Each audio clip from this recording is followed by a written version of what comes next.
Değerli devlet ve hükümet başkanları, Të nderuar kryer shtetesh dhe qeverisht, të nderuar pjesëmarrës, ju përshëndes me respekt personalisht dhe në emër të vendit tim. Jam shumë i kënaqur që gjendem sot këtu sërish me ju me rastin e samitit të 6 të Komunitetit Politik Evropian. Do doja të falenderoja kryeministrin e Shqipërisë, mikun tim të dashur Edi Rama dhe të gjithë ata që kanë kontribuar për organizimin e këtij samiti. Jemi mbledhur bashkë të diskutojmë një vizion të ri që do të ripërcaktoj kontinentin ton. Tashmë më shumë se kurrë është e rëndësishme që ne të veprojmë të bashkuar me bazën e bashkëpunimit dhe të orientuar nga fryma e veprimit përbashkët. Për të tejkaluar krizën e besimit në arenën ndërkombëtare, është e nevojshme që të krijohet një arkitekturë drejtë dhe gjithëpërfshirëse globale qeverisjes. Ky transformim, i cili do të bazohet në parimet e pandashmërisë, sigurisë e një ndarje më të barabartë të prosperitetit, duhet pikë së pari të nisë në shtëpinë tonë, në kontinentin evropian. Ka një potencial të jashtëzakonshëm për bashkëpunim në fusha si industria e mbrojtjes, energjia, korridoret e transportit dhe ndërlidhja të ngjyrët e furnizimit, tregjet digjitale dhe lëndët minerale kritike. Janë shumë fusha pra ku ne mund të bashkëpunojmë. Në këto kohë kritike, kur diskutojmë të ardhmen e sigurisë evropiane, përpjekjet e Bashkimit Evropian për të zhvilluar industrinë e saj të mbrojtjes janë vërtet të dobishme. Ne besojmë po kështu që këto përpjekje duhet të përfshin edhe aleat që nuk janë antar të Bashkimit Evropian në mënyrë të tillë që të mos ndikoj apo të kryej rolin thelbësor të NATO-s. Në fakt, me këtë lloj ideje do të ishte në interes më të mirë të sigurisë evropiane. Shumë luftra e konflikte në të shkuarën e Europë na kanë treguar se për çështje jetike si mbrojtja dhe siguria, nëse përçahemi, bëhemi më të dobët, e në qoftë se bëhemi bashkë, bëhemi më të fortë. Miq të shquar, ndërkohë që marrim në konsiderat ardhmen tonë të përbashkët, duhet padyshim të konsultohemi për hapat që garantojnë sigurinë tonë ekonomike. Turqia ka një madhësi ekonomike prej 1.3 trilion dollarësh amerikan, një popullsi dinamike të re prej më shumë se 85 milionësh, një industri konkurruese dhe një qasje drejt për drejt në tregjet ndaja konsumi. Përditësimi i bashkimit doganor me Bashkimin Evropian do të kontribuojë për sigurinë e zinxhirëve të furnizimit. Kjo është ajo çfarë besojmë, besojmë po kështu që ky hap do të shtrojë rrugën për mundësitë përbashkëta prodhimi dhe investimesh në sektor kritik, siç janë ato të automotiv, farmaceutik dhe në industrinë e mbrojtjes.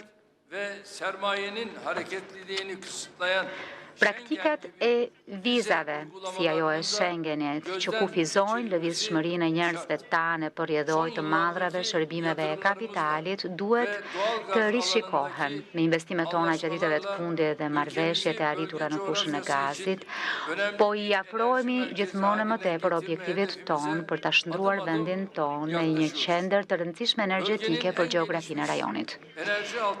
Si një vend me infrastrukturën më të zhvilluar energjetike në rajon, Turqia luan një rol të rëndësishëm në Europë në proceset e transformimit të energjisë. Hapat që kemi ndërmarrë në fushën e energjisë ripërtëritshme ofrojnë mundësi jo vetëm për vendin tonë, Turqinë, por edhe për të gjithë rajonin. E gjendur në zemër të korridoreve shumë palshe të transportit, Turqia jep një kontribut domethënës për ruajtjen të pandërprerë të zinxhirëve të furnizimit të Evropës. Miq të shquar, jemi në një moment kritik që armët të heshtin dhe paqja të vendoset në Ukrainë. Sot, ashtu si në të shkuarën, gjithë se cili po kontribuon me përpjekje drejt një zgjidhjeje për të arritur si përparësi armëpushimin gjithëpërfshirës. Për shkak të ndjeshmërisë së procesit, inkurajimi i palëve pa ju imponuar asgjë është shumë e rëndësishme sa i takon arritjes së një paqeje të drejtë e që zgjat. Unë kam filluar takime më vete me presidentin Trump, presidentin Putin dhe presidentin Zelenski, me presidentin Macron, kryeministren Meloni. Presidenti Zelenski ishte dje në Ankara. Pas takimit me të, vendosi të nisë bisedime teknike për herë të parë që prej marsi 2022. Një dritare shumë e rëndësishme mundësie është çelur për të ndalur gjakderdhjen. Ne besojmë që kjo mundësi nuk duhet humbur. Rusia, Ukraina, Turqia tashmë po zhvillojnë bisedime në Stamboll, drejtuar nga Ministri i Punëve të Jashtme të Turqisë. Në këtë fazë, mbështetemi tek të gjithë partnerët tanë për të mbajtur të hapura kanalet e dialogut. Ashtu siç e kam thënë gjithmonë, nuk ka humbës në një paqe të drejtë. Turqia do të vazhdojë të bëjë pjesën e saj në këtë proces. Të shquar krerë shtetesh dhe qeverish. Gaza ka përjetuar një katastrofë të pashembullt humanitare gjatë këtyre 20 muajve. Çdo ditë, dhjetra të pafajshëm, kryesisht fëmijë e gra, masakrohen. Duhet t'i themi ndalë kësaj, t'i themi mjaft kësaj. Qëndrimi i pa kompromis, agresiv dhe arrogant i Netanyahut rrezikon jo vetëm Gazën, por të gjithë rajonin tonë dhe njerëzit e besimeve të ndryshme që jetojnë aty. Ne presim që Europa të shfaq interesin e aspiratën e duhur për vendosjen e armëpushimit në Gazë. Më shumë se sa 2 milion njerëz po vuajnë urinë në Gazë dhe komuniteti ndërkombëtar nuk ka ndërmarrë asnjë veprim në këtë drejtim. Pra nuk kemi asnjë veprim për të arritur një dinjitet njerëzor, përveç një armëpushimi të përhershëm, duhet edhe të mobilizojmë mjetet për të garantuar dhënien e ndihmave dhe për ta bërë Gazën të jetueshme sërish. Objektivi unë kryesor duhet jetë zbatimi i zgjidhjes me 2 shtete që duhet përbëjë të vetme zgjidhjet qëndrueshme. Me përfundimin e një konflikti kaq të gjatë në Siri, një kapitulleri e shpresë plot është çelur.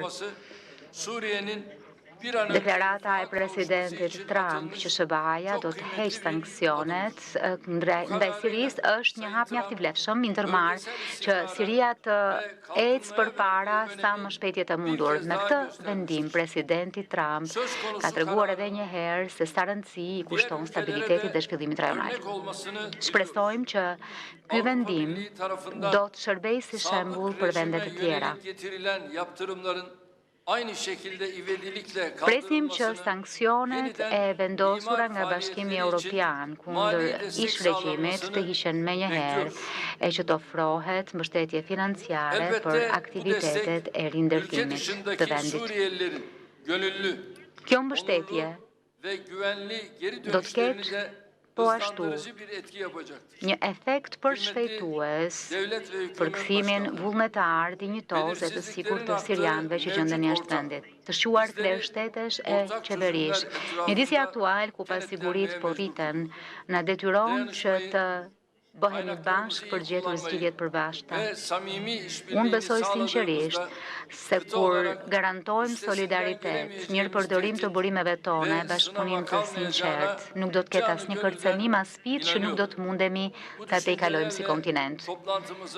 Duke pasur këto parasysh, shpresoj që Takimi ynë do të jetë i dobishëm për një Europë të sigurt, të begatë e të qëndrueshme dhe ju uroj gjithë mirat me gjithë respektin tim.